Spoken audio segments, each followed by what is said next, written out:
Hi, I thought I would read a little more of the one and only Ivan and post them on the enrichment activity so that you can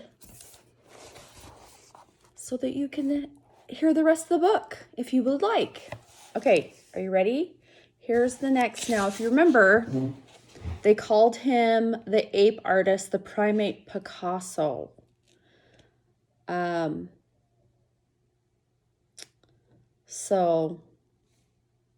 And Ivan's having to be patient. He doesn't like it.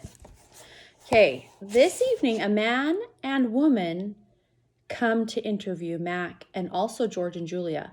The man has a large and heavy camera perched. Hold on, you guys. My phone is slipping. There we go. I don't want it to fall down. The man has a large and heavy camera perched on his shoulder. He films me as I make my pictures. He films Ruby in her cage with her foot roped to the bolt in the floor. Mind if I take a look around, he asks. Mac waves a hand. Be my guest. While Mac and the woman talk, the cameraman walks through the mall. He pans his camera right and left, up and down. When his eyes fall on the claw stick, he stops. He trains his camera on the gleaming blade. Then he moves on. The early news. Mac turns on the TV. We are on the early news at 5 o'clock. Bob says, don't let it go to my head. There we all are, Mac, Ruby, me, George, and Julia. The billboard, the mall, the ring, and the claw stick. Signs on sticks. In the morning, several people gather in the parking lot. They're carrying signs on sticks. The signs have words and pictures on them. One has a drawing of a gorilla cradling a baby elephant. I wish I could read. Protesters. More people with signs come today. They want Ruby to be free. Some of them even want Mac to shut down the mall. In the evening, George and Mac talk about them. Mac says they're protesting the wrong guy. He says they're going to ruin everything. He says, thanks for nothing, George. Mac stomps off. George, holding his mop, watches him leave. He rubs his eyes. He looks worried. Dad, Julia says, looking up from her homework. You know what my favorite sign was? George asks, which one? The one that said, elephants are people too. George gives her a tired smile. He goes back to work. His mop moves across the empty food court like a giant brush, painting a picture no one will ever see. Here, I'll show you the pictures of their signs.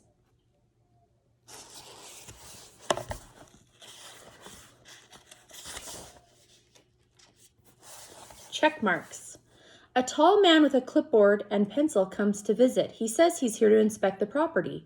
He doesn't say much more, but he makes many check marks on his paper. He looks at my floor. Check. He examines Ruby's hay. Check. He eyes our water bowls. Check. Mac watches him scowling. Bob is outside, hiding near the dumpster. He does not want to be a check mark. Free Ruby. Every day there are more protesters and cameras with bright lights. Sometimes the people carrying signs shout, Free Ruby! Free Ruby! Ivan, Ruby asks, why are those people yelling my name? Are they mad at me? They're mad, I say, but not at you. A week later, the inspecting man comes back with a friend. A woman with smart, dark eyes like my mother's. She has a white coat on, and she smells like lobelia blossoms. Her hair is thick and brown, the color of a rotten branch, teeming with luscious ants. She watches me for a long time. Then she watches Ruby. She talks to the man. They both talk to Mac. The man gives Mac a sheet of paper. Mac covers his face. He goes to his office and slams the door. New box. Something strange is happening. The white-coated woman is back with other humans.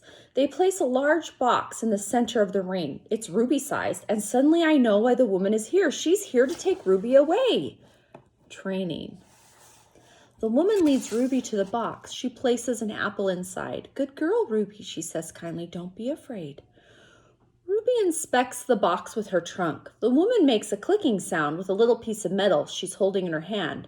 She gives Ruby a piece of carrot. Each time Ruby touches the box, she gets a click and a treat.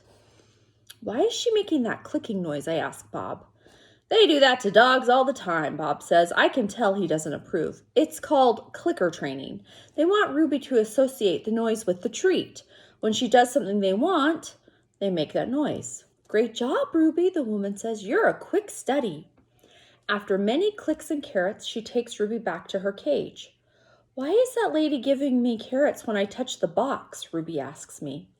I think she wants you to go inside, I explain. But there's nothing inside, Ruby says, except an apple. Inside that box, I say, is the way out. Ruby tilts her head. I don't get it. See the picture of the red giraffe on the box? I think the lady is from the zoo, Ruby. I think she's getting ready to take you there. I wait for Ruby to trumpet with joy, but instead, she just stares at the box in silence. I'm not sure you understand. That box might be taking you to a place where there are other elephants, I say. A place with more room and humans who care about you. But even as I say these words, I remember with a shudder the last box I was in. I don't want a zoo, Ruby says. I want you and Bob and Julia. This is my home. No, Ruby, I say. This is your prison. The lady comes again. She brings an animal doctor with an awful smell and a dangerous-looking bag. He spends an hour with Ruby, poking and prodding. He looks at her eyes, her feet, her trunk. When he's done with Ruby, he enters my cage. I wish I could hide under knot tag like Bob. Instead, I do a nice, loud chest beat, and after a moment, the doctor retreats. We're going to need to put this one under, he says. I'm not quite sure what he means, but I strut around my cage, feeling victorious anyway. No painting. No one asks me to paint today. No one asks Ruby to perform. There are no shows, no visitors, unless you count the protesters. Max stays in his office all day. More boxes. I wake from a long morning nap. Bob is on my belly, but he isn't asleep. He's watching the ring where 4 men are placing a large metal box. It's me-sized. What's that? I ask, still blurry from sleep. Bob nuzzles my chin. I believe that is a box for you, my friend. I'm not sure what he means, me. They brought in a bunch of boxes while you were sleeping. Looks like they're taking the whole lot of you, he says, casually licking my paw. Even Thelma. Taking, I repeat, taking us where? Well, some to the zoo probably, others to an animal shelter where humans will try to find them homes. Bob shakes himself. So I guess all good things must come to an end, huh? His voice is bright, but his eyes are far away and sad. I'm going to miss your stomach, big guy. Bob shuts his eyes. He makes an odd noise in his throat. But what about you, I ask.